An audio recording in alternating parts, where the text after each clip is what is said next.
মনোনীত করেছেন এবং আমি স্মরণ করছি আমাদের শহীদ রাষ্ট্রপতি জিয়াউর রহমানকে, যার হাতে গড়া দল বাংলাদেশ জাতীয়তাবাদী দল বিএনপি, এবং আমি কৃতজ্ঞতা জানাচ্ছি আমাদের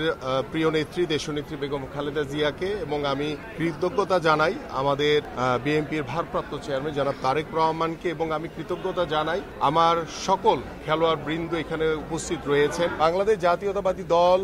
দীর্ঘ 17 বছর ওই স্বৈরাচারের বিরুদ্ধে আন্দোলন সংগ্রাম করেছে এবং বাংলাদেশ জাতীয়তাবাদী দলের প্রত্যেকটি নেতাকর্মী দীর্ঘ 17 বছর ধরে ওই স্বৈরাচারের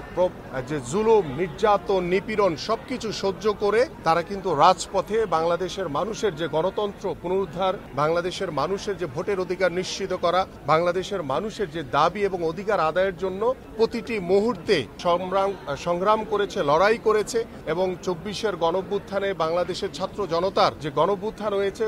বিপ্লব হয়েছে, সেই বিপ্লবের মাধ্যমে বাংলাদেশ জাতীয়তাবাদী দলের প্রত্যেকটি নেতাকর্মী স্বতঃস্ফূর্তভাবে অংশগ্রহণ করে আমরা বাংলাদেশ থেকে স্বৈরাচারকে বিতাড়িত করেছি এবং সেই স্বৈরাচার মুক্ত বাংলাদেশে মানুষ 5 তারিখের পরে সকলেই প্রত্যাশা করেছে, প্রত্যেকেই আশা করে বসে আছে যে বাংলাদেশে দ্রুত সময়ের ভিতরে একটি অবাধ, সুষ্ঠু, নিরপেক্ষ নির্বাচন হবে। সেই নির্বাচনের সামনে রেখে ইতিমধ্যে গতকালকে আপনারা জানেন যে বাংলাদেশ জাতীয়তাবাদী দল বিএনপি 300 আসনের ভিতরে 237টি আসনের প্রার্থী ঘোষণা করেছে এবং আমাদের একটি লক্ষ্য, এবং আমাদের মাননীয় ভারপ্রাপ্ত চেয়ারম্যান জনাব তারেক রহমান ইতিমধ্যে বলেছেন যে আমরা যাকেই মনোনয়ন দিব তার পক্ষে আমরা প্রত্যেকটি নেতা কর্মী সকলেই ঐক্যবদ্ধভাবে আমরা একযোগে কাজ করব। কারণ আমাদের যে দীর্ঘ যে সংগ্রাম, যেই বাস্তবায়ন করার লক্ষ্যে আমরা বাংলাদেশ জাতীয়তাবাদী দল ঐক্যবদ্ধ রয়েছি এবং আমরা বিশ্বাস করি বাংলাদেশের সাধারণ মানুষের দল হচ্ছে বিএনপি, এবং বিএনপি সবসময় বাংলাদেশের মানুষকে কল্যাণের জন্য, বাংলাদেশের মানুষের যে উন্নয়নের জন্য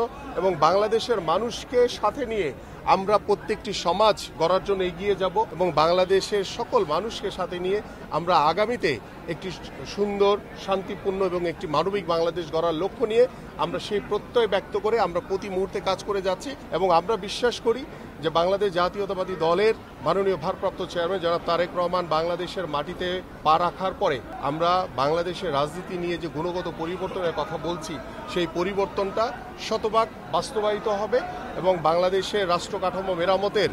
জন্য যে 31 দফার কর্ম পরিকল্পনা দিয়েছে, সেই কর্ম পরিকল্পনার মাধ্যমে আমরা বিশ্বাস করি যে আগামীতে একটি সুন্দর, শান্তিপূর্ণ একটি মানবিক বাংলাদেশ গড়তে পারবে।